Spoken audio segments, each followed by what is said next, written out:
টেকনাফে টমটম থেকে মালিকবিহীন 50,000 পিস ইয়াবা জব্দ করেছে কোস্টগার্ড সদস্যরা।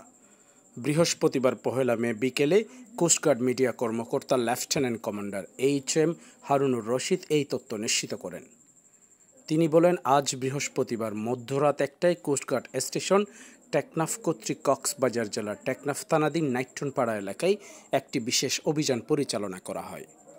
অভিযান চলাকালীন ওই এলাকায় একটি ইজি বাইকের গতিবিধি সন্দেহজনক মনে হলে আভিযানিক দল কর্তৃক ইজি বাইকটিকে থামানোর সংকেত দেওয়া হয়। সংকেত অমান্য করে ইয়াবা পাচারকারীরা ইজি বাইক ফেলে পালিয়ে যায়।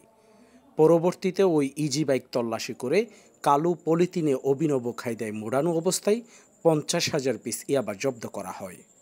এ সময় কাউকে আটক করা সম্ভব হয়নি। জব্দকৃত ইয়াবা ও ইজি বাইকের পরবর্তী আইনানুগ কার্যক্রম প্রক্রিয়াধীন রয়েছে।